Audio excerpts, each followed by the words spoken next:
Hello and welcome to Pick and Drive Rugby. We're the People's Podcast, providing a platform for rugby lovers to come together and support the game that's played in heaven.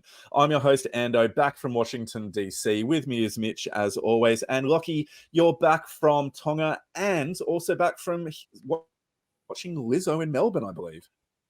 Yeah, well, that's the great thing about rugby. You fuse your passions. We're all, multifaceted people, and there's nothing better than rocking over around Tonga with the Aussie A boys and then getting down to Melbourne to catch Lizzo. So there's the modern Australia right there. But it was both awesome. Both, I actually couldn't tell you what was better. Probably Aussie A at a pinch if we'd won, but amazing experience over in Tonga. Incredible country. I was really lucky to be over there with the squad, helping out a bit for their media and government relations, and just had an unbelievable experience. Being able to see what actually goes on behind the scenes, what it takes to run a tour of any scale, blew me away. So it's amazing how much you don't know until you're in that environment as well. But some amazing coaching stuff in there too. Jason Gilmore running the show, Lord Laurie Fisher in there as well, Rod Seeb. Fantastic team. It was a bit of a hodgepodge of Super Rugby and Aussie and previous experience across the globe, but great experience and lifelong memories. And of course, Lizzo. So how good? Doesn't get much better. Question to your bosses that maybe this was your audition to go over to Europe with the Aussie A or Barbarians tour later in the year. Oh, God, I'd love that. That'd be amazing. We're going to wait and see. There's still a couple of things to be ironed out about who's going where. I'd love to jump in someone's suitcase over to France, but we'll wait and see. There's a lot of teams to cover across the year, so fingers crossed I'll get a shoulder tap for one of them. But here's holding out hope. He's definitely holding out hope. Now, I wanted to ask Jason Gilmore or Lord Laurie Fisher. We've had the pleasure of interviewing them on the pod in the past. And when they come on the pod, they're always measured, they're pretty calm, showing great insights, happy to give their time. But who kind of were you most surprised by, maybe in terms of the way in which they would provide little insights and nuggets of gold to players in times of need? Who had the special skill that you maybe didn't know they had before? Which of those two coaches did you get some special insights into? Well, both is a short answer. I had a really cool experience going down at the Tuesday training session at Daceyville before Aussie A team left, and they'd only had 2 sessions together before they went to Tonga. So it was a slap together team. And seeing Laurie Fisher run scrum time and lineouts was a fantastic experience for me. Playing in the forwards, I just loved every second of it, his intensity around scrum time in particular, and then going across and watching the way he manages your footwork into contact, what side your clean out's coming from, are you outside or you inside, the specific roles he broke down so clearly, which was awesome to see up close. And then in the lead up to the match, especially Friday morning, Thursday night, being around the team environment and seeing Jason Gilmore talk through the key points ahead of the game time. He had his presentation. He was really effective at communicating with the guys about how much the game means to both players in the Aussie A team, like, Falau, like Taniela, like Lucan, like Sam Talakai. And then how much it meant to Tonga. It was the first game there in 6 years, first international fixture. And he was brilliant, I thought, in getting the team galvanised and prepared for that. It might not have looked like it from the first half score, but overall it was really cool to see Jason operate like that. So huge amount of respect for both of those men and the whole coaching staff. It was a really, really cool experience. Mate, it really sounds like it. And, well, we're going to dive into a few of those talking points, including that match, in our kind of news section and looking through a bit of what's happened in the last week or two or is upcoming. So tonight, what we're going to be covering is some noteworthy news from the last couple of weeks and stuff that's come out pretty recently. Then we're going to move to a Super Rugby Pacific review. So we're going to go through each of the Australian Super Rugby Pacific teams and give them a rating, a highlight, most valuable player and a breakout player of the season before we have a bit of a conversation, a state of union, as you might have it. Looking into the place of the Wallabies and Australian rugby within the Australian sporting landscape, particularly through the lens of the current FIFA World Cup for the Matildas. and kind of what that says about the place of rugby within Australia. So I'm very excited for that.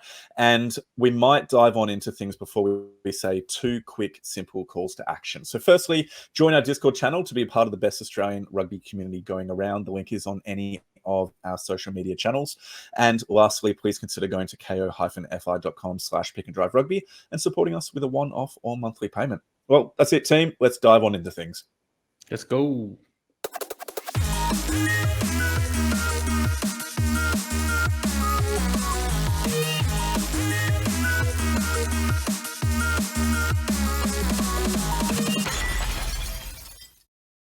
And we're back in the Pick and Drive newsroom with a bit of noteworthy news from the week that has been. And gee, there's plenty to get through, actually. I know it's been a week off on the rugby field with regards to TRC, but there's been plenty going on. Mitch, if we pull up these slides, we'll start with Lions Tour because it's the biggest thing going around in men's rugby after the World Cup. 2025, the British and Irish Lions have dropped their tour, and it's a 9-game series. All the Super Rugby sides, 3 tests, plus an Anzac-style match, an Invitational Australian and New Zealand 15 to play against the Lions at Adelaide Oval. Mitch, I'll throw it straight to you. First impressions of this roster for the tour? Oh, I'm happy. I've got to say, like when they first, it was sort of spoken about earlier this year around who was going to play the Lions and what the makeup of the tour would be. And there were talks that the Western Force or the Melbourne Rebels weren't going to be able to face them, that they weren't going to be enough competition-wise for them. So the fact that we have got all 5 Aussie Super Rugby provinces facing off against the Lions, whether the Anzac Invitational team is a good thing for Australian rugby or not, I'm still kind of not 100% on. I would much prefer maybe like an Australia A or like they did last time when they had like a combined New South Wales and Queensland country team playing the Lions. Something like that probably would add a little bit more benefit to Australian rugby instead of getting some unpicked All Blacks over and filling up a team with Australia A essentially. But yeah, what are your thoughts, Ando?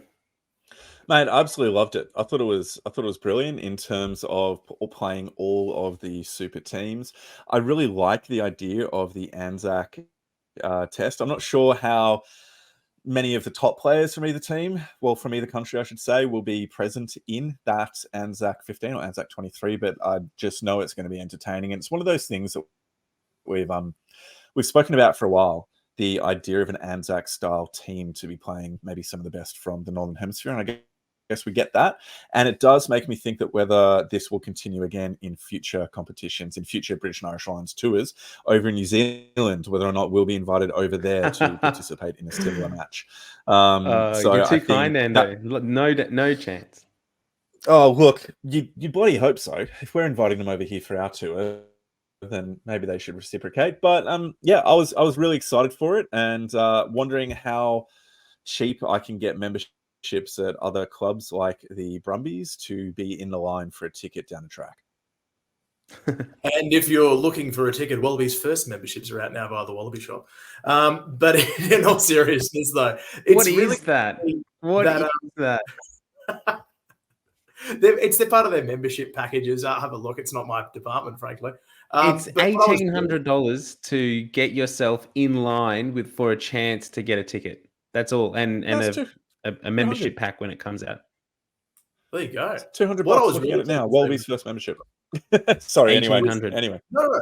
I was just really pleased to see that they've all gone to big stadiums. When you go through the list, they're playing in Perth. They're playing at Optus. In Melbourne, they're doing the MCG, and for the Rebels game, it's at Marvel.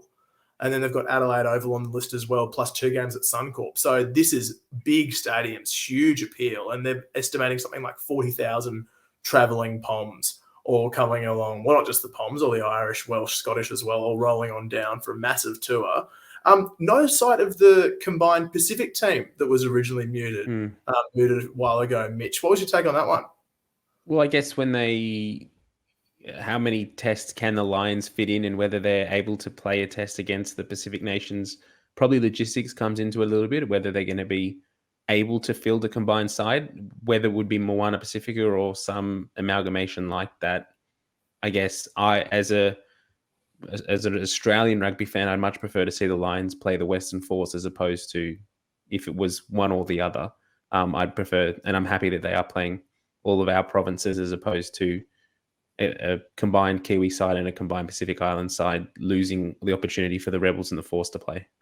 Yeah, totally agreed. And on Aussie rugby as well, we're covering a lot of that. But quickly looking at the squad, the Bledisloe Cup squad, 34-man side that Eddie Jones has announced for the 2-game series. A couple of big ins with Jordan Petaia, Taniela Tupou, Andrew Kellaway, and Langi Gleeson back in the side, but at the expense of some big names with the likes of Tom Wright, Pete Samu, and Reece Hodge among those missing out. Ando, are you surprised to see a couple of those fullback options disappear? I'm in a way disappointed to see Tom Wright go because I've always been a bit of a champion of his, but I understand that he hasn't set the world alight in the opportunities he's had, particularly in the last 2 games. So I can see the reason why he's gone. What surprises me is a combination of Wright and Hodge missing out as well, because they're both 2 fullback options. Both of them going is indicative, both that the coaching staff are pretty confident of Kellaway and Petaia's fitness. So if you were doubting whether or not they'd be able to make it through this run of games, then surely you'd be keeping one of Hodge particularly Hodge, really, because he can fit anywhere in the back line. Sure, you would keep him if you doubted the fitness of some of the returning players. So yeah, definitely surprised about Tom Wright's omission. Yeah, for sure. And Mitch, looking at those inclusions as well, big hole at 13 with Leonard Kitau confirmed to be out between 6 to 8 weeks. Does a Geordie Petaia potentially come in as a 13, or would that fall to someone like an Izzy Parisi who's been on the fringes? Personally, I would prefer to see Parisi get named there, not the fact that he's a Waratah, and that speaks volumes anyway, but he's been in the squad already. So when I was out at CommBank last week, Parisi and Blake Shop were the 24th and 25th man. So they warmed up with the players. And once the team went into the change room to get their jerseys on and get ready for the game, they sort of got run through their paces right in front of us where we were sitting. So both of those players have been in the squad and have been around, know the calls, know the setups. Whereas a player like Geordie Petaia is coming back from injury, first opportunity against the All Blacks. That's a huge ask. And then essentially playing him out of position from where he's been in Super Rugby this year as well. That's a big ask. And I don't think Eddie would do that just yet. But I do think that Petaia is an option to cover 13 should an injury happen. The big one for me that's really confusing is Pete Samu not being included in the squad, particularly considering that Michael Hooper is out with a quad injury, and the reports came out today that it looks like he's not going to be fit for Bled 1 and that he's only going to potentially be ready for Bledisloe 2. Now, that means that we've only got Fraser McWright as an open side flanker. Pete Samu, for mine, was a great option to play anywhere in the back 3. Without him, we've got Langi Gleeson, but I don't see him being as versatile, being able to play 6 or 7 if the need arose. What are your thoughts around that? Is an interesting one for mine because, as you mentioned, Pete just has that coverage across the back row. And as far as, winning titles is concerned and winning big games, you've got a bloke coming across from the Crusaders into the Brumbies. They're 2 of the better systems going around. And then heading into an enormous game in Melbourne, where last year he was probably one of the Wallabies' best of field in that game down at Marvel Stadium. Scored that fantastic try back and forth with Corabetti. So, I'm surprised to see him out, but massive opportunity for Langi Gleeson. Huge shoes to fill. And you imagine that he'll have to slot in as an 8 or coming off the bench with probably big Bobby V, Fraser McWright, and then 6 looking largely like a Jed Holloway, perhaps. What do you reckon, Nanda? Yep. Yeah, Jed Holloway or Rob Leota at 6, probably Jed, just for that continuity level there. It's interesting to see Gleeson come back into the squad. He's had some really great showings and opportunities, but has been out for a little bit with injury. Hooper's calf, I believe it was actually his calf, obviously has played him out of selection, despite his very confident statements that he'd be available and back for this weekend's game. It just shows you the value of Fraser McWright and how well Australian Rugby has done to keep him in the frame as well, even though he's been behind Michael Hooper for so long.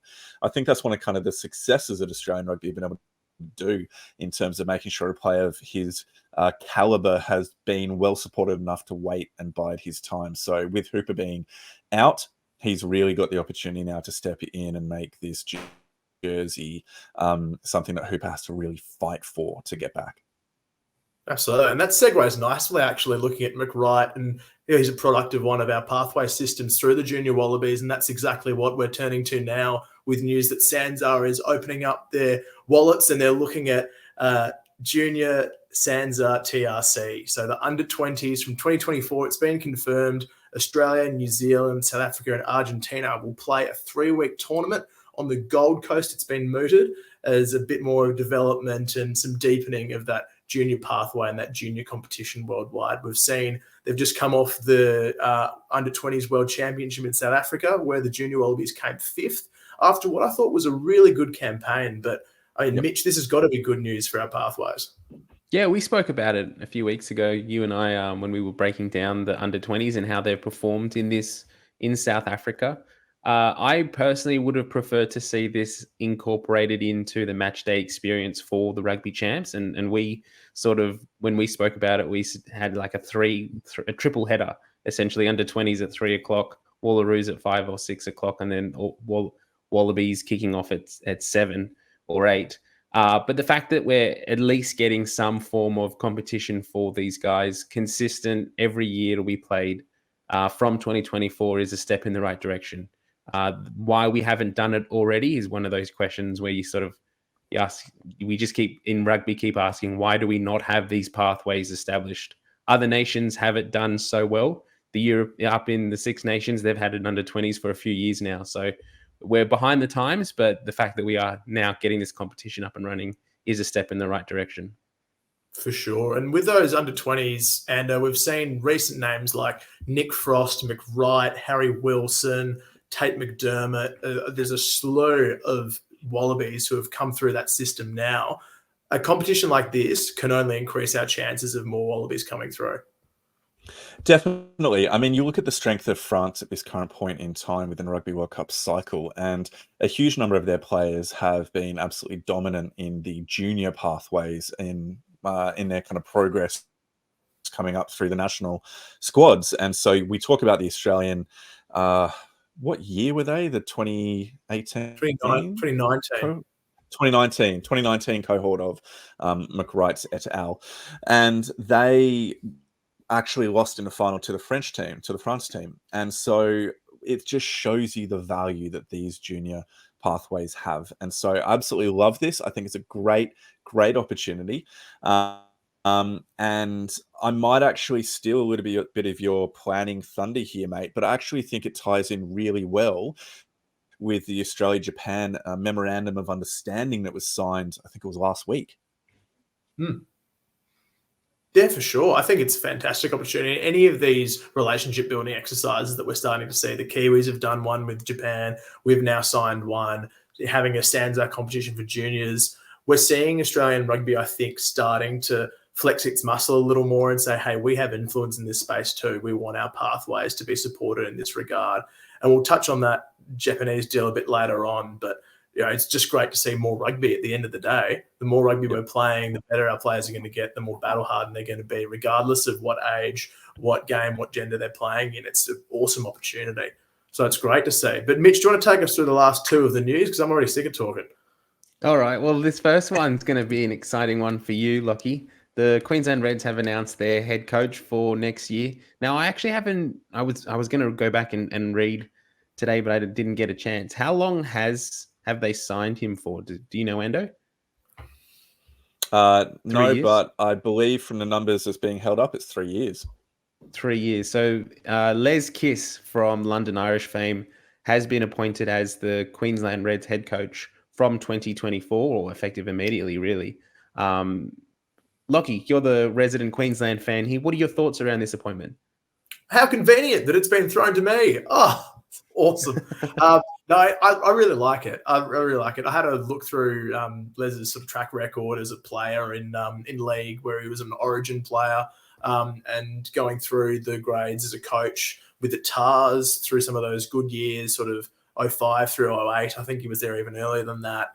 And then across in Europe, and he's had his stints across with in the Irish rugby for a long time, and then, of course, with London Irish before coming over. But he's clearly got runs on the board as far as coaching pedigree afield. Whether he's capable of turning the Reds from their potential into world beaters, well, we're not sure, but at least he's got 3 years to try and make it happen. It's not a 1 year deal where it's a sink or swim and there's that instant pressure. And what we've heard already is that the players had a lot more say with the actual coaching appointments. Lamb Wright came out in the media and said that, yes, that he as a co-captain sat in on some of those last round interviews and was able to put forward the players' perspective, which I thought was really interesting. So we'll have to wait and see when it comes to Les Kiss and how he goes down at Ballymore. But I'll only be around the corner in the bullpen somewhere in there. So I'll keep an eye out, and I'm very interested to see how it all plays out. Amando, what do you reckon? Yes. Mate, I'm very excited for it. It's all good. I heard the question. Basically, I think what the Reds have needed for a while is an experienced coach to come in, because as much as we can really value what Brad Thorne has done with this Reds team over a while, it seems that he kind of reached the limit of what his experience and skill set was able to do with driving this Reds team forward. And in Les Kiss, the Reds have appointed a really experienced coach. He was at the Waratahs, which obviously sets him up for great success moving forward. He went over and was involved as assistant coach for Ireland, and then London Irish, and got them to finish, what was it, 4th or 5th last season, which was their highest in the last 15 years that they'd actually finished within a premiership. And so he obviously is a well-credentialed, well-experienced coach coming into a cultural environment that he understands and knows. So there won't be that kind of cultural adaptation that might have been required from maybe a British or a Scottish or somebody different coach. So I really think it's a good call, and I'm very keen to see how the Reds progress under him, because they've had potential for the last 2 to 3 seasons, but haven't really met that potential. And I'm hoping that for the good of Australian rugby, he can really, really increase their achievement. I think it's really handy as well what Queensland Rugby has done by essentially emptying their roster before he arrived, so that all of their talent has shifted across to the Force or the Rebels, and he's kind of got a blank slate that he can come in and pick and choose the players that are left over from overseas to kind of form his 15 for next year. Do you think there's a few players that he's going to jump on and try and get into Ballymore as soon as possible, Lockie? Oh, yeah, Joseph Suoliti, Cameron Murray, they're opening the checkbook, aren't they? Rolling out all these leagues. No, I'm interested. It's obviously I'm gutted by all the players that have signed away from Ballymore, putting on my Reds hat. But look, I think it's pretty exciting. There's clearly people who were either on Team Thorne or they weren't on Team Thorne, and this is a good opportunity for Les Kiss to start afresh, at least for a year. Well, don't call it a comeback straight away, but I think over the next 3, it's a really exciting time. We've got players like the McDermotts, the Wilsons, both Wrights coming through, the Wright and McWright, now coming into their mid-20s to late 20s, and they're the leaders. Their season now, they've had that opportunity at Wallaby level, the Reds, and now it's their turn to go, right, we're in charge here. We need to start carrying this team and acting like it. So it's a really good test of character over the next few years, the Reds, and I'm excited to see how it goes. One bit of news that's come out today that we haven't got up on the screen at the moment is Brandon Pangramosa is apparently very close to signing a deal with the Western Force. Now, Lockie, you would probably hoping that he'd be going back to the Queensland Reds, and that hasn't come through at this point. But what it does open is a door and a chance for him to feature for the Wallabies at the World Cup this year. Endo, do you think that that's a realistic or realism that might come to pass, that we might see Brandon Pangramosa parachuted straight back into the squad and wearing the gold jersey again within a few weeks? No. To put it pretty simply, no, because I don't think he's got the time with the squad or with the players that he's going to be playing alongside in recent years. And so whilst he's had a lot of time and a lot of experience at Montpellier, so he played 24 games for them last year. He started more than 50% of those, but I just think that with the lack of connection that he's going to have with the players within the squad and the lack of time he's got to impress Eddie Jones, I just don't think it's going to happen. Lockie, any thoughts before we finish up with the Oz-Japan deal? Oh, it's a similar boat. I mean, he's a winner. He's got a top 14 gong from 2022 with Montpellier.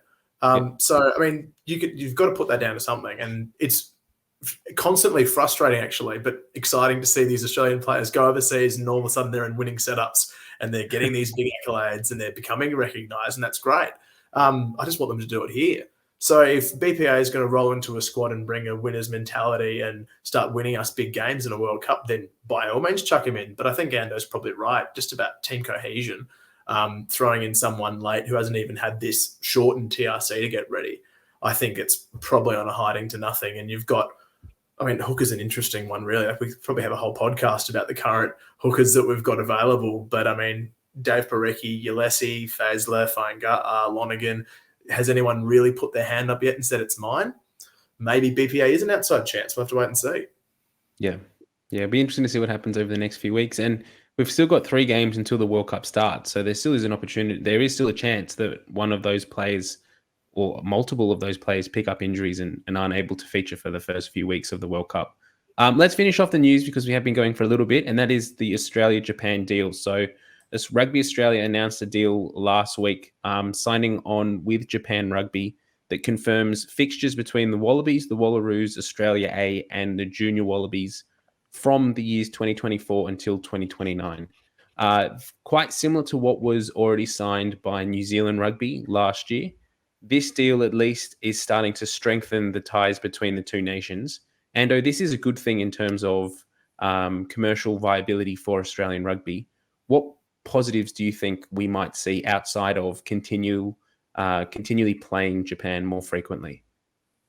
Look, I think if we take that question there from being one focused on the Wallabies, I think more opportunities for game time for the Wallaroos, Aussie, and under-20s is going to be really, really valuable.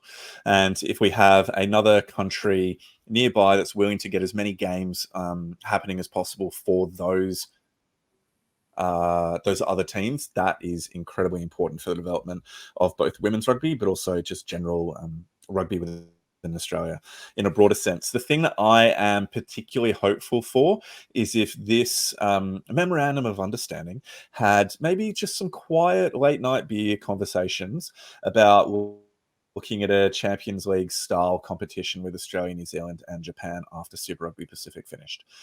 That is just the thing we should be hoping for, or maybe even integrated as kind of off weeks or midweek fixtures within, but just something above what we currently have with Super Rugby would just be incredible. And hopefully this is the first step along that pathway. And Lockie, Japan signed a similar deal with New Zealand last year. How long do you think it'll be before we see Japan and Fiji included into an expanded rugby championship?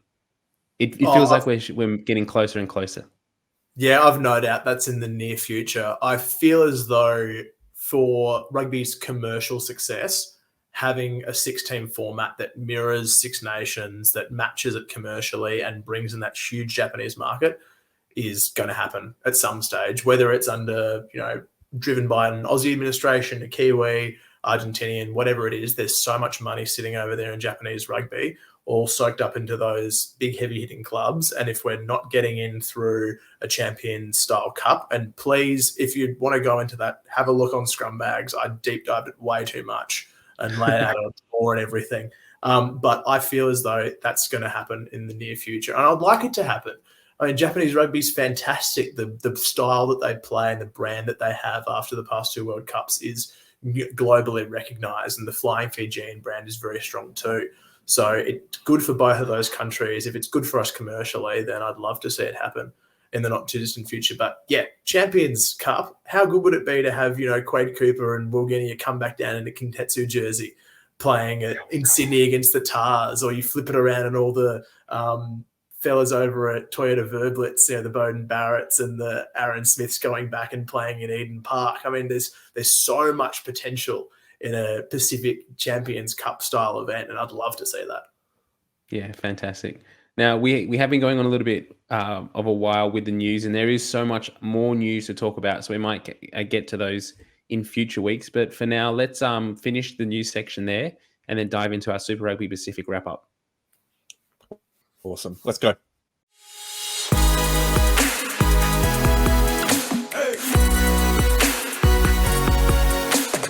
All right, we're going to be hitting up the Super Rugby Pacific review. Basically, Australian rugby had a year. They definitely had a year, and there were some good moments within that year. And as a Waratahs fan, there were pretty disappointing moments within that year as well.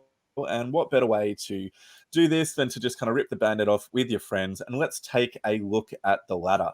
So, out of a 12-team competition, we had the Melbourne Rebels finish 11th. They won 4 matches out of their 14, lost 10, obviously, and had a minus 78 for and against record for 21 points. Western Force, congratulations, you won 5 games, lost 9, minus 148th, and 22 points, finishing in 10th. So we had 2 Australian teams in 11th and 10th. We then had the Queensland Reds sneak into the top 8 finals with, similar to the Force, 5 wins, 9 losses, minus 60 points for 24 points overall.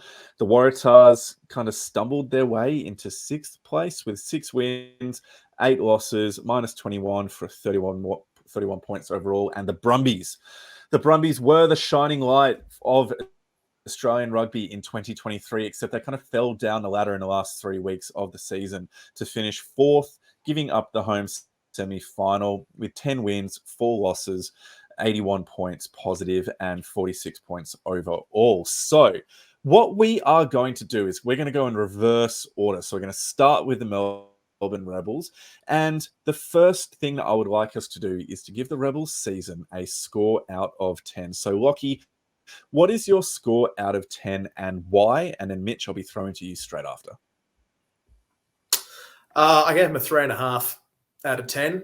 And I would have loved to have given them higher, but they just didn't win any games. I couldn't give them a 4 out of 10 because that was their record. So realistically, you're looking at it, averaging close to 35 points against a game.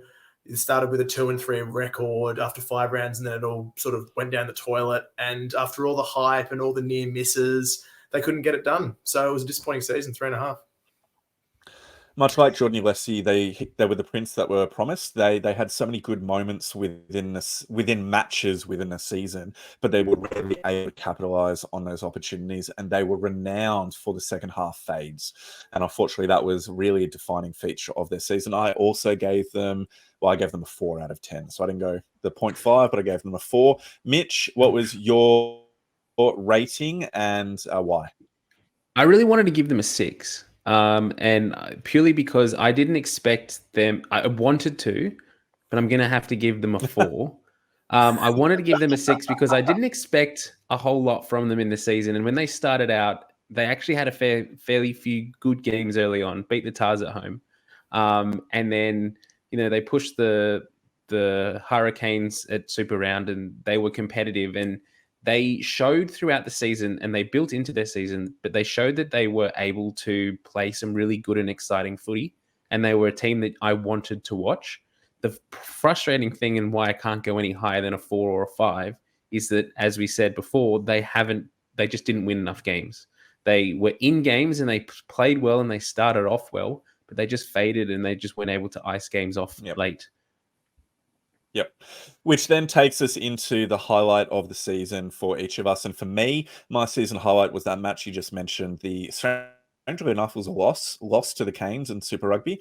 And it was just because of the second half fight back and the passion that they exhibited and the desire to win the game after really kind of getting blown off the park in the first half, going in 24/7, and then fighting back to be 33-34 with 7 minutes or 5 minutes remaining within the game was really impressive within their season. And it was basically Artie Sevilla that kind of won that game with his anger for the Hurricanes. Now, Mitch, was that your highlight as well, or were you going to name a different one?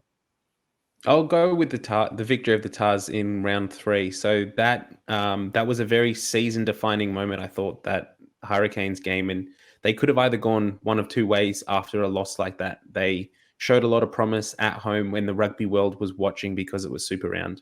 They could have sort of gone into themselves and not put in a good performance, but they didn't. They did the opposite. They came out and they played really clinically against the Waratahs and they beat them. So for me, that was the season highlight. And I don't think we saw them play as well for the rest of the season and as clinical and able to put the opposition under pressure and finish things off as much as they did in that Tars game. Lockie, season highlight? Yeah, I think Mitch is probably bang on with the Tars game as far as their best performance, but I think their highlight was actually going across to Auckland. It seems cheap saying, oh, you beat Moana, they only won one game, but that was a game that Moana was absolutely smashing the Rebels in, and the Rebels came out and just really drove it home, and it was a game that they had to win to keep their finals hopes alive, and that win away across the ditch, even, yes, against Moana, but you've got to respect all opponents, and that showed that they do have a bit of grit. They just need to show it every week. So that, to me, was the most impressive performance. Very well said. Lockie, continue with your MVP. Dickie Hardwick, hands down. I thought he was excellent and the most consistent player all year. I think Brad Wilkin ran a close second, did a really good job as stand-in skipper at 7, never stopped trying. But Richard Hardwick's value, both sides of the ball, his ball carrying and his feet in contact, I thought have been massively improved in the past 2 years. And he's still such a strong presence as a jackal. So, yeah, massive MVP for me and keen to see him in action for Namibia at the World Cup. Exactly. Stole my thunder, mate. About to say that. Mitch, who is your MVP?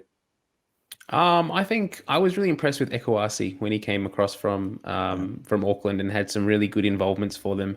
I'm a little tied with another player, but I think I might save him for the breakout in the next section. So we'll speak about him in a moment. Brilliant. And my MVP was also going to be, it was a toss-up between Dickie Hardwick or Carter Gordon. And for me, Dickie Hardwick gets it because I've never seen a player get as red when he gets angry as Dickie Hardwick. So he looks like a tomato when he plays, and I absolutely love it. Let's move now to breakout player. And my breakout player, I'm not sure, like, I didn't know what parameters we were using for our breakout player like claim, but I'm going to say it was Josh Canham because he was relatively inexperienced coming into this season, and with the injury to Matt Phillip and then Trevor Hosea as well to start the season, the locking department basically rested upon his shoulders, and he stepped up throughout the season and was consistent and effective both in the line out and general carry and general play. So I was really impressed with Josh Canham, and I'm looking forward to seeing him develop. Mitch, who is yours? Sorry, I muted myself. I'm going with Carter Gordon for breakout player. I thought he was neck and neck as MVP as well, but I thought Aussie kind of came out of nowhere. So for me, I'll say Carter Gordon because he's been in the Rebels for a few years now and he's had patches. And we know from 2 years ago that the Rebels really sort of mismanaged his season and his game time. But this year, he's just gone leaps and bounds. And we're starting to see that now for the Wallabies, that he's just playing any position that Eddie throws him in with confidence. And when he got injured in the season and he wasn't there, the whole Rebels team struggled. Yep. Lockie. Yeah, Mitch is bang on there. It's got to be Carter Gordon. I thought Kemeny had a really good season as well. He'd probably been flying under the radar before this year and could have had it. Canham was good. Lockie Anderson also was pretty impressive, although he's been around for a little longer. But yeah, Carter Gordon's a shoe-in for that one. He stole the show and probably would have been MVP without Dickie there. Very well said. Very well said. Well, let's move on now to the Western Force, who, just to repeat, they finished in 10th place, 22 points, winning 5 games throughout the season. So my rating, I'll jump in here to start with, was 4 out of 10. They were very, very impressive at home, but outside of home could do absolutely nothing. And so that was pretty disappointing for them. They also struggled with injury and also just their roster in a general sense, having to parachute all the players in from overseas throughout different parts of the season. It just seemed like they were a ragtag rabble brought together. I'm looking to see interested to see how they improve. But Lockie, what was your season rating for the Western Force? I gave them a 5. I thought they couldn't go any higher because they missed finals, but I was really impressed with their home record. I like that HBF's becoming somewhat of a mini fortress, I guess. We're probably not quite at fortress status, maybe Citadel. No, what's smaller? Moat. We'll give them moat status. Give them a moat status. You can swim across it if you're the Chiefs. But yeah, look, they're beating the Highlanders, the Brumbies, the Drua at home. They're all important games for them, which was good to see. But the travel load, I mean, that 3-game tour of New Zealand took it out of them. Injuries throughout. You had an interesting roster, and go back and have a listen to the chat that you guys had at the start of the year with Cronny. It was fantastic to see how they're trying to manage that list. But I think 5 out of 10 is probably appropriate with a 5-9 record. But yeah, some of those games, like the Super Round loss to the Reds, was hard viewing, and that's me as a Queenslander. So it was a mixed bag for me. Very well said. Mitch, your season rating. Yeah, I'll give them a 5 too. I don't think we can go. You can't get higher than a 5 out of 10 if you don't make finals in the competition that Super Rugby is this year. And as Lockie said, their home record is outstanding. Other than that final round loss to the Chiefs, they didn't let any other team get the chockies against them. So for that alone, 5. We'll move into now the highlight, and I think if anybody doesn't have beating the Brumbies 34-19 here, then you've got it wrong. You look at the Brumbies roster, and it's not as though they sent across an absolute Muppet team. You've got Blake Schott, Billy Pollard, Reece Van Neck, Darcy Swain, Tom Hooper, Charlie Cale, Rory Scott, and Pete Samu in the forwards. Like, that is a strong forwards team, even without, say, Alatoa or James Slipper.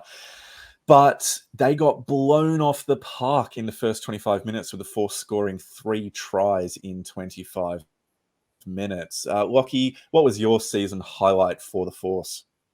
Oh, it's got to be that. Yep. I think the fact less that they won and more that they backed up their chat.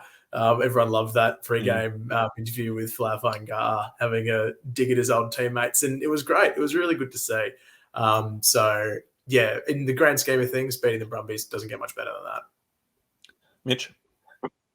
I'll go with the victory against the Highlanders. We were hoping we needed our bottom 2 teams to be competitive against their bottom team.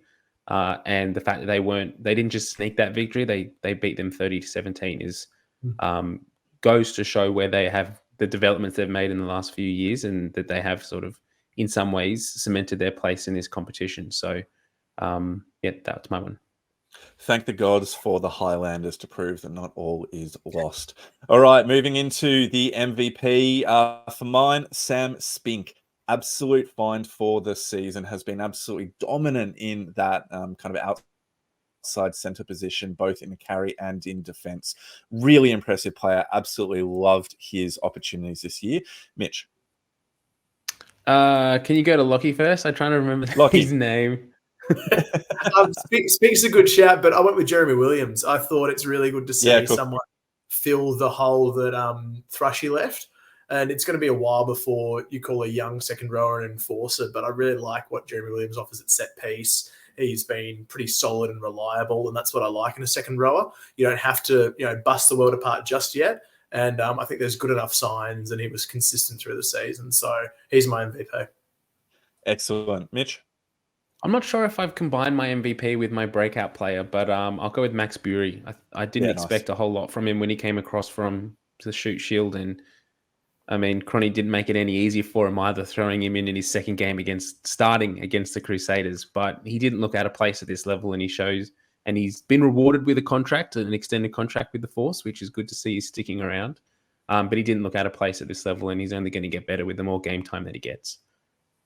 And he backed up that match in his 3rd game with the win at home against the Brumbies as well, who were 2nd or 3rd on the ladder at that point in the season. So that was really impressive.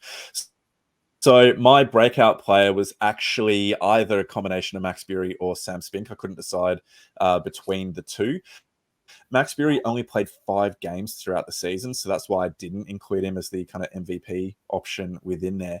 But within those 5 games, he was very, very impressive from a Shoot Shield level fly half, stepping up into Super Rugby. So Lockie, who is your breakout player? Not very original, but yeah, it's Bury. I thought it was a really, really good start to his Super Rugby career, and it also shows the value of having not a mature age player, but someone in their mid-20s who's played a bit of Shield, who's had a bit of experience playing against bigger bodies, to then come into Super Rugby rather than throwing in a teenage playmaker. He was really assured. His goal kicking was sound. He had that great chip and chase try. I think it was against the Chiefs in the last round. So he's not a stand and distribute kind of fly half. He takes the line on. He's got some tricks up his sleeve. So I think he's got a big future. And it's really good to see him coming out of those pathways through North's shoulder tap from Cronny and making the most of his opportunity. And Mitch, did you combine your MVP and breakout player as Max Bury, or did you have somebody else? No, I'll go with Carlo Tizzano as my breakout player. I guess he couldn't be considered an MVP purely because he only played the last 4 games of the season or whatever it was for the Force. So I'll say breakout player in that when he came back from Europe, he just went straight back into the form that he was at the Waratahs before he left. And if anything, he's probably gotten better in that time. And I put him straight into my fantasy team, and he definitely got me enough points of the last few victories of the season, which helped me beat Ando. So that point alone is why he's moving my on quickly. player. Moving on quickly, although I will say I love how you say that Carlo Tizzano with 4 games can't be included as an MVP, but Max Bury with 5 games can. So I'm loving the distinction between the amount of games played there. But the Reds, moving on into the Reds, they finished 8th on the ladder, 5 wins, 9 losses, 24 points overall with a minus 60 points for and against. My season rating for them was 5 out of 10. I did not think they were particularly impressive. Outside of the win against the Chiefs, they did not beat any team higher up on the ladder than them. It was really, or at least within top 4 or 5 on the ladder. It was a season where I think they underperformed. And there might be some valid reasons for that, but either way, I don't think it was a stellar season. Mitch, what was your rating? I'm going to go with 6, and that's purely for the 2 performances against the Chiefs. I think outside of that, I'm looking at 5. But the fact that they were able to push the Chiefs as far as they did in that quarterfinal as well, and what was it, like 3 or 4 points towards the end there? The game was definitely in the balance, and had they got the upset, we're looking at a crazy result, and we're talking about an 8 or 9 score season purely for the fact that they kicked out the team that came first in the quarterfinals. So outside of that, it was a pretty poor season for the Reds overall, but the 2 performances they put in against the Chiefs elevates it to 6. And Lockie? I'm almost certain Mitch is reading off my run sheet at the moment. He's stealing all my points. I ended up going with 5.5. I split the difference because it was a pretty poor season across the regular rounds. But the 2 games against the Chiefs pulled them up. They lost so many games they probably should have won. Like Brumbies round 3 was in the balance, Rebels round 5, the Highlanders game where they needed to bank that to get a win, and then getting pumped by the Drua in the last round and sneaking into finals. They had so many opportunities that they didn't take. But 2 games against the Chiefs in New Zealand, you're thinking these guys are almost, definitely top 6, could be pushing higher if they played like this week in, week out. So, yeah, I don't know what to make of it. Truly 5.5, and we'll pick it up next year. And Lockie, was your season highlight the Chiefs' performance, like Mitch's probably is and mine definitely is? Yeah, let's skip through. It's obviously beating the Chiefs. Obviously the Chiefs. All right, let's move on to the MVP for the season. And I'm going to highlight, this was a really hard one insofar as you had some really good candidates for it, but I'm going to say Tate McDermott, just in terms of there's nobody else within their team that can do what he does, and without him, the Reds look entirely different. Players like Harry Wilson and Fraser McWright, I'm not saying they're replaceable, but their replacements are still good players, whereas I think there's a massive drop-off to a player like Kalani Thomas from Tate McDermott. So he was my MVP. Lockie, who was yours? Oh, it's a dead heat between McWright and Wilson for me, but I got to pick one. So I go with Wilson. Yep. His work rate was just immense, and we actually saw when he came off the bench as well for a couple of those games, and Uru started and laid a good platform. Big Harry just came on and went ballistic, and is still picking up, 10 to 12 carries and a half, and getting over the gain line and getting through his work. So whether we see that translate into gold, that's a debate for someone in a much higher position than we are and making more money. But at a Super Rugby level, he is a very, very good number 8. Mitch? I'll go with Matt Fassler. I think he had an incredible season and just built his way into it and got better and better in the end, and was very instrumental in those wins for them against the Chiefs.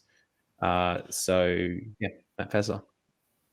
I actually had him and then crossed him out and replaced him with McDermott because I wanted to have him as my breakout player, Matty Faisler, because for me, breakout player is one that's their performances in some ways have kind of come from nowhere or come from a place where I didn't expect them to be as good as they have been. And with the injury to Taniela Tupou and just a general weakness or the perception of weakness that we had of the Reds tight five, his importance and his growth throughout the season and the impact he had in keeping that Reds tight five stable within the scrums, and his line-out throwing is pretty solid as well. He, in my mind, was the player that had the kind of biggest impact from the lowest base comparatively. So I was very, very impressed with him. Lockie, your breakout player? Yeah, same as Ando. It'd be Matty Faisler. And you're right, with no Tupou, no Harry Hoopert, the disappearing man, Luke Jones. There were so many of that type five when you looked at it on paper at the start of the season. And Matty Faisler was the glue that kept the rest together. I thought he had a great year. And I think we can all probably agree that if he does wear a gold jersey this year, he's probably earned it. Yep, agreed. Mitch? My breakout play is probably somewhat controversial, but I'm going to go with Luke Jones. And that's purely for the fact that for a player who did the amount of media that he did before the season and was the marquee signing, the fact that he didn't even get a whole minute on the field for the Reds this season. No, I'm just joking. I'm going to go with Filippo Daugunu, and that is probably also a bit controversial. But I just think when the Reds played him in the centres against the Chiefs, we weren't expecting him to put in the performances that he did, and he was really influential there. And for a player that has been at this level, has played for the Wallabies, has shown what he can do on the wing, he's probably been a bit off the mark for the last few seasons, and he hasn't been performing as well at Super Rugby level, making a few mistakes and giving away a lot of penalties. The performances against the Chiefs this year, I think, has done enough to cement his place, at least for 2024, and to guarantee him another go round with the Reds next year. So for me, that's and I think he was instrumental as well in the wins that in the way he played against the Chiefs. He was instrumental in that win as well. Shame the Rebels. Yep. That's true. Actually, yeah. I just remembered that. I'm stinging. He has a great year. 13, we're thinking, oh, amazing. You got Fluke, you got Paisami, Daugunu is an option, and he's been pinched again. Yep, but I think that's a really good course pick up for the Melbourne Rebels. And we move now into the Waratahs, who finished 6th on the ladder, 6 wins, 8 losses, minus 21 for 31 points overall. For me, their season rating was similar to the Reds, 5 out of 10. I was really, don't get me wrong, Waratahs, if you're listening, I love you guys. I'm a fan. I've got your jerseys, getting a membership, but 2023 was not our season. There was a lot of hope. It was the year of the tar, as everyone was tongue-in-cheek saying, or at least I hope it was tongue-in-cheek. And they just really failed to perform to the standards that they had set themselves. They're aiming for a top 4 finish and got realistically nowhere near it. There was a huge points difference between 6th and 5th. So 5 out of 10 for me. Mitch? I'll go 5.5. Pretty similar thoughts to what you said. The fact was that they were able to at least they were the second highest Aussie team and made the playoffs. So, yeah, they weren't very convincing or very...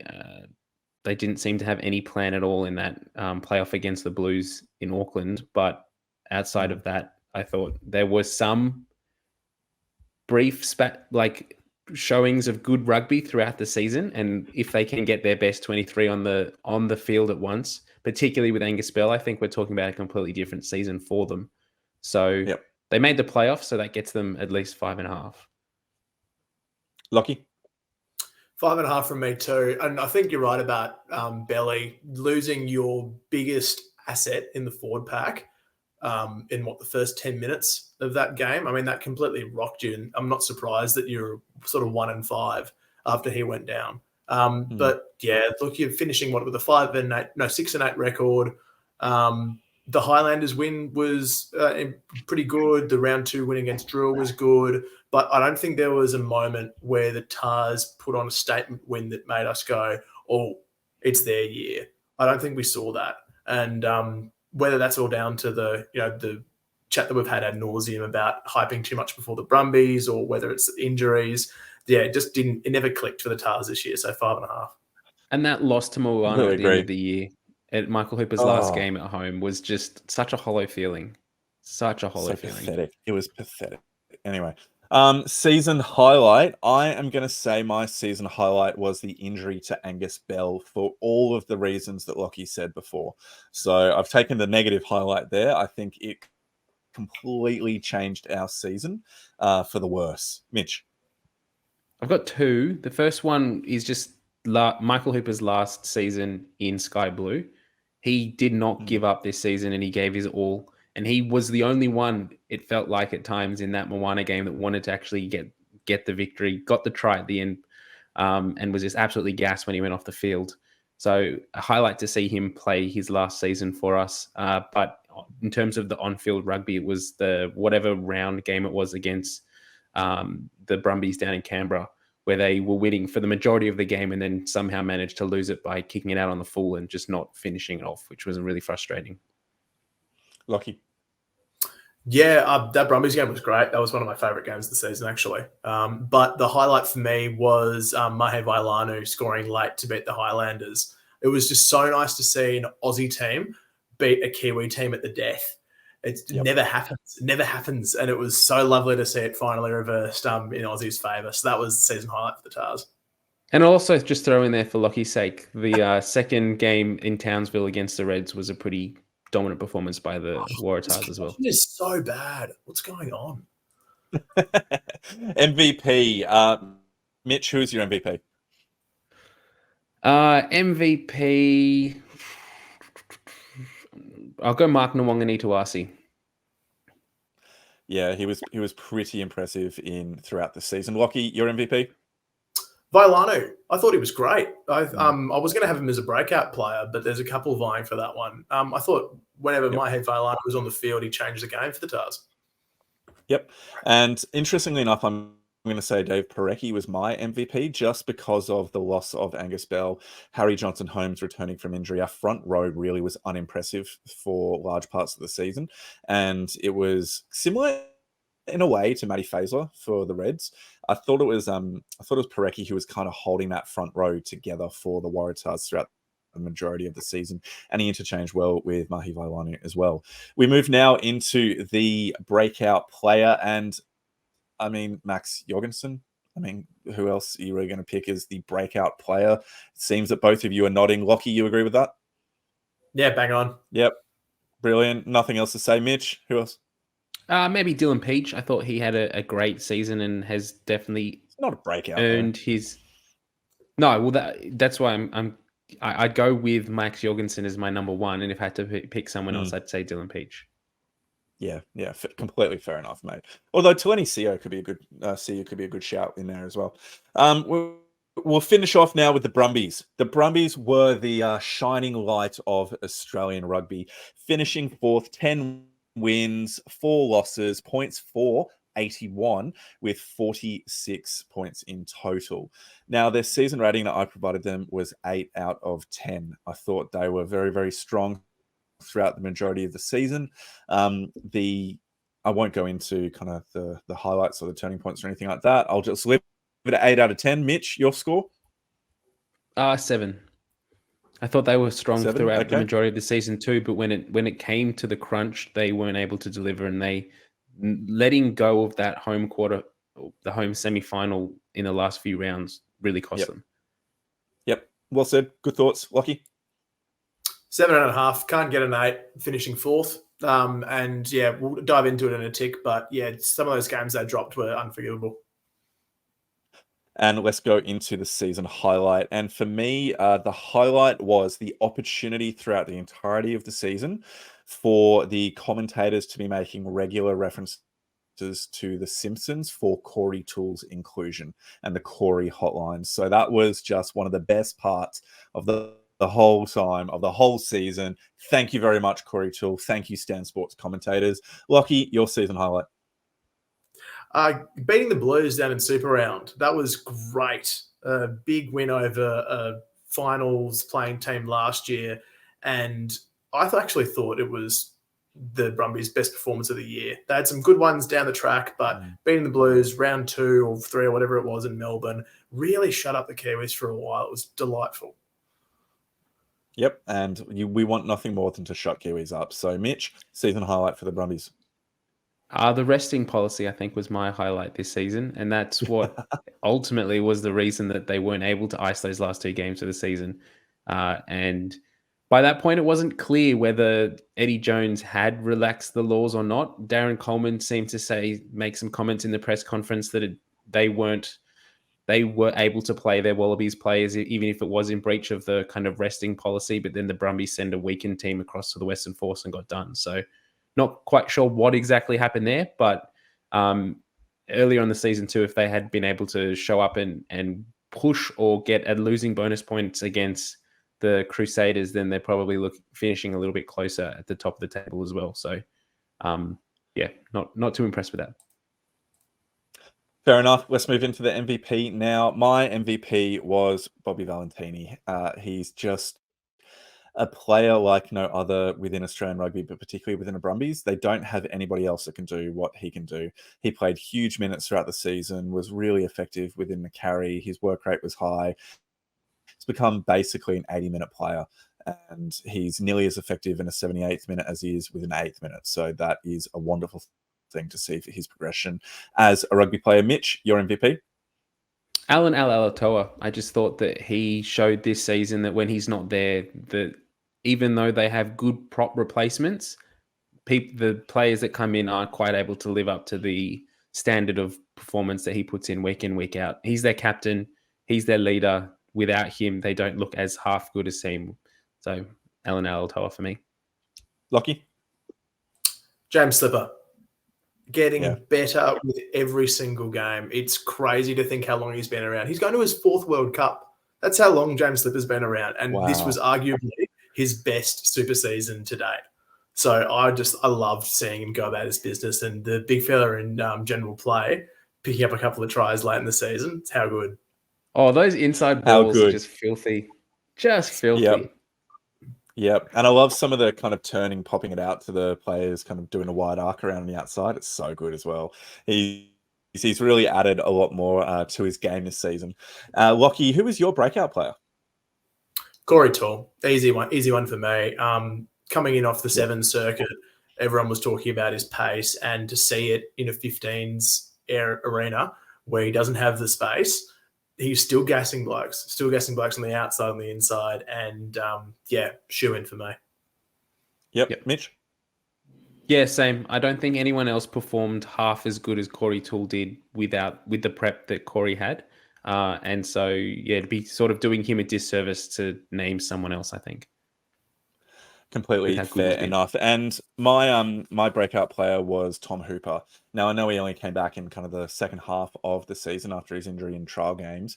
He only played 7 games, and 2 of those were from the bench. But he was able to force his way into Wallaby squad and has been absolutely just incredibly impressive in the opportunities that he's had, and really has everybody praising and raving about his performances at 6.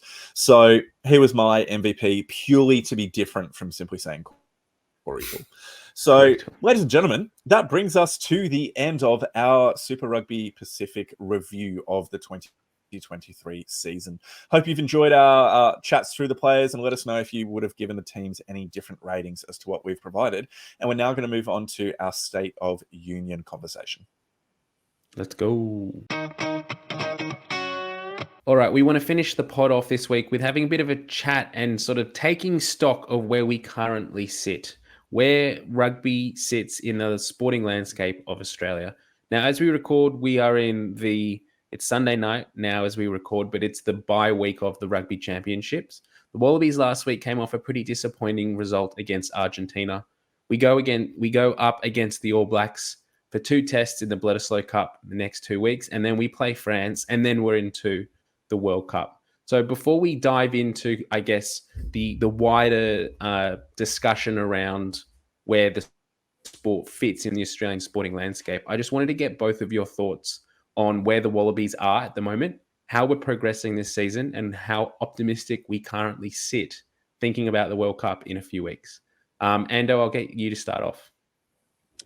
How optimistic am I about the Wallabies? I think what these first 2 games that we have lost within a rugby championship have done have reinforced my belief that the timing of the Eddie Jones appointment was wrong from the outset.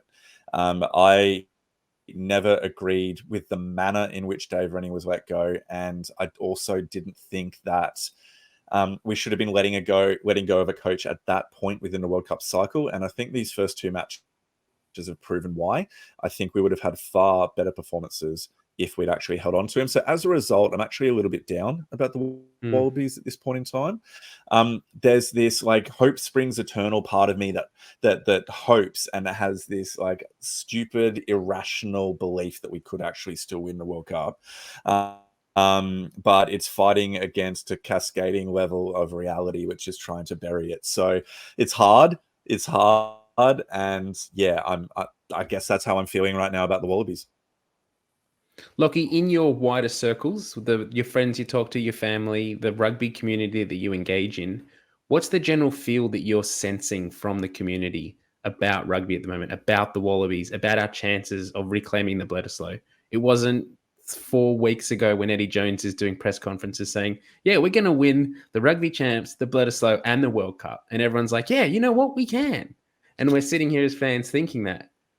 What are you feeling at the moment, and what's the kind of talk that you're hearing? It's an interesting dynamic because I feel as though within my circle, people are a bit cagey. There's lots of things going on at the moment, lots of events. I know we'll touch on it in a tick, but we're at a stage where if the Wallabies are 2-0, everyone's talking about them. But all the wins out of the sails, as Ando kind of mentioned, and that's frustrating because people at cagey, it's almost do we even want to talk about the Wallabies? We're heading into the All Blacks. What does that mean? I don't know. And there's a reluctance to buy in fully around my circle at the moment. And that's sad because it's a World Cup year. And historically, if we've been kicked out in the quarterfinals, we'll at least make a semi. That's what we've seen in the past couple of years so far. So there should be optimism, and it so much hinges on just getting that early win. If Marky Mark runs away, scores that intercept try, and, maybe the TMO has a look at Combank at the end of the game, maybe we're having a different conversation. No one's expecting us to go over and smash the Box in Pretoria in week 1 under a new coach. I think that's probably unrealistic. But, yeah, it sucked. It sucked to lose at Argentina. So people are a little hesitant to have that buy-in at the moment. Mate, I went into the office on Monday, and the guys at work know that I do a rugby podcast, and they literally 3 guys turn around. One of them goes, how much do the Wallabies suck? And then the other one goes, how bad was that game on Saturday night? And I just had to go, yeah, it wasn't great, was it? And just have to cop it.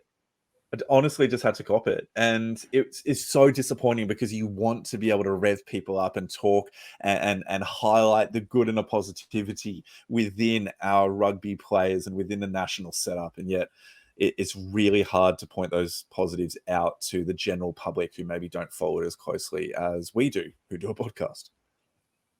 And that's the thing too. That's the other frustrating thing is last week, the game wasn't bad. It wasn't a bad game. The score changed hands a number of times. There was lots of tries scored.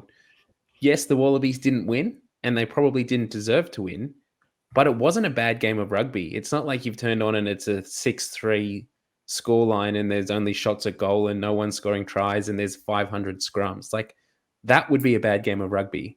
It was actually a pretty entertaining game to watch as a rugby enthusiast. And I think that's another indication of where just the general public is in regards to rugby at the moment. Not just the Wallabies, but they're starting to fall out of love with the sport of rugby. We're no longer featuring on most coverages after the games. Like after the games, other than the Sydney Morning Herald and some of the other publications, a lot of the times you'll go through the papers and you won't even see rugby mentioned, particularly in Sydney. I don't know if it's the same up there in Queensland, Lockie, but down here, rugby really struggles to get media space in particularly print journalism. That's a bigger conversation about who's running those papers and the broadcast rights, I think, which we might steer clear of for tonight. Yep. But yeah, I mean, you can only earn so many column inches if you're not the broadcaster. But with the people falling out of love with the game, I disagree really strongly, because every weekend at Clubland up in Brizzy, we're seeing huge crowds at Hospital Cup. It was packed down at Bottomley Park for Easts against Wests, and there's a stack of Super Rugby players and fringe Wallabies in those teams going around, and it's brilliant competition. There's 6 fighting for a top 4 at the moment. It's hotly contested. You've got teams that have typically struggled to play finals, like Bond Uni, leading the ladder. It's really, really healthy. But I agree, translating that to national level and having that buy-in, how you feel about your park footy team compared to the Wallabies, bridging that gap's essential. And the sooner we see people singing Waltzing Matilda, wearing a gold scarf, heading down the concourse to ANZ, or it's just something like that buy-in. I don't know what we need to do to get that back, but I'm desperate for it. And whenever we find it, you just need to inject it straight in my veins. Whatever they're giving the Matildas at the moment, give us a bucket load and just pour it all over me. Yeah, let's address the elephant in the room, and that is the FIFA World Cup. The Women's Soccer World Cup is currently being held in Sydney, in Australia and New Zealand, all around both nations. And as someone who doesn't follow soccer at all, doesn't have much to do other than what's sort of shown to me through advertising on social media and whatnot, I have noticed a strong presence and a support for the Matildas. And I don't say there's anything wrong with that, but it feels like there is a general public support for the team in this World Cup, and that people are wanting to support them. People are putting in efforts to go to games. That game, the opening game of the tournament, was at Thursday night, broke a record for the most attended event, women's sporting event ever attended. Now, the Wallabies played in Sydney the week before, and I follow a number of rugby people on social media, and I don't remember seeing anything about their presence at the Wallabies game or following the Wallabies during that game against Argentina. But 5, 6, 7 of them did attend that opening game of the FIFA World Cup. So the question for me is, why are these fans that are rugby fans and are lovers of our sport not supporting the Wallabies when they're playing in their city, but are then going to the FIFA World Cup? What do we need to do? What does Rugby Australia need to do to help re-engage these fans and make sure that they are showing up and supporting the Wallabies and adding voice when they're at the games and making it like a lively atmosphere at the games again? I'll jump in there first. And I think a really important element of it is the fact that that football/soccer is it has the highest participation numbers of any sport within Australia. And so when you include both men and women, young and old, more people play football than any other sport at all. And so when you have the Socceroos, when you have the Matildas playing games, they're highly supported because of the groundswell of participation that there is within all demographics of the Australian sporting landscape. And it's not particularly just a white sport. It's also not just a white or islander sport, private school, public school. Everybody plays soccer. And I think that is one of the factors that really ties in. And I think it's one of the things that rugby union needs to be doing is looking at ways in which it can lose the white, rich, snobby, from a Sydney perspective, upper North Shore private school label that it has, and be far more inclusive as a game and better at reaching a wider audience in terms of participation numbers. Lockie, those are kind of my general thoughts. What did you think in terms of what Mitch was asking? It's a funny one for me because I'm really excited about the FIFA World Cup being in Australia. It's a huge coup for women's sport across the country and in New Zealand as well. And I really like the Matildas. I support the Matildas. My partner plays soccer and futsal, and we like watching it. But at the end of the day, people are supporting the Matildas because there is A, massive public goodwill, and B, because they're winners. And the B is critical. You get on a bandwagon because a team wins. You get behind them because they have recognised global superstars, your Sam Kerrs, your Ellie Carpenters, your Caitlin Fords. These are all becoming household names across the world because the Matildas are winning. Winning fixes everything. If we're coming into a World Cup year, and we know this, if we're coming into a World Cup year and the Wallabies have come off, a series win against England, if we've picked up that MCG win against the All Blacks, these tiny little margins, everyone's on that Wallabies bandwagon. But we're not winning at the moment, and people are off us because it's not cool to back teams that aren't winning. Tilly's coming through is amazing. I love seeing it, and 75,000 is a great thing for sport across the country. But I guarantee you, if the Wallabies are banking the same wins and having that same record, everyone's wearing gold down at the Wallabies. A really simple thing, I'll just jump in there, is that the Matildas have played 21 games in 2023 and 2022, and they've won 15 of them, drawn 1, lost 5. If the Wallaroos or the Wallabies had that record, I can definitely tell you that the crowd numbers are going to be so much better, and the feeling within a stadium will be far more positive as well. Winners are grinners, and the landscape that we play in as the Wallabies is entirely different to what other teams around the world have to face. Nobody else has to play the All Blacks as much as we do. Nobody else has to play the Springboks as much as we did, or at least South African players. But it's just we need to change the environment in which Australian rugby is operating in, because if we keep doing the same things and just hoping for change, it's insanity. Okay, so being positive, looking forward, we sit here on the cusp of a golden decade of rugby, as it's being spoken about. We talk about the events that are coming up for Australian rugby. We've got the Lions Tour in 2025. We've got the World Cup in 2023, later this year, then the Lions Tour in 2025, a home World Cup in 27, Women's World Cup in 29, and the Olympics in 32. So there's a lot of opportunity for rugby to be in the spotlight, for the Wallabies to be doing well, to be getting that groundswell back, getting people back involved and in love with the game. If you both had a magic wand and could just twirl it to do one thing that Rugby Australia could do to ensure the success of the game in the next 10 years, what would it be? I'll jump in first, and I'm going to say it is to drastically increase funding to non-private schools, or government schools as we call them in New South Wales, for rugby programs, offering both coaching and equipment required for boys and girls to be playing a game. So a huge funding increase to government schools would be my suggestion. Lockie? More of these would be my answer. So things like private and independent creation of content drive so much engagement. So RA can only do so much. You've got your marketing teams, you've got commercial teams, you've got communications, everyone's pushing out. But the success of so many other our rival codes comes from independent creators who buy in massively and put their heart and soul into it.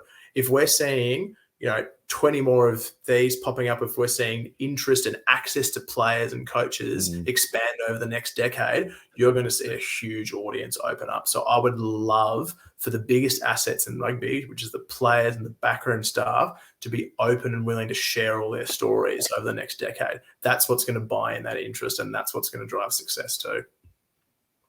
Fantastic. Good comments, both of you. One thing I would like to see, and it's one small thing, and that's to make the women's game as professional as possible, as soon as possible. We can start paying our players to pay our players to play now, and get them not having to work 2 jobs and fit their training in on these crazy schedules. We've already seen what they're capable of against the USA a few weeks ago. If we can get them to a level of the teams that they're playing, we come up against the other teams in the World 15 First Division in a few weeks. And I think that's going to be a bit of an eye-opening wake-up call for us. We're going to go into that as the only non-professional team at that level. So it's going to be really important for us to be able to get the support into our women. And if we can do that, we can then start to get players back from the NRLW, back from the State of Origin, back from the NRL, all of those side competitions that are currently going on that are stealing our talent, because we have much more that we can give these women in return other than monetary benefits. And if we can get them winning, we can get them being successful like the Matildas, we can get that groundswell, and then we can get people engaged. And if they can see that the Wallaroos are performing well, then that's going to make them want to tune in and watch the Wallabies as well. So that's what I'd be doing. Very well said, mate. Very well said. Do you want to wrap things up, mate?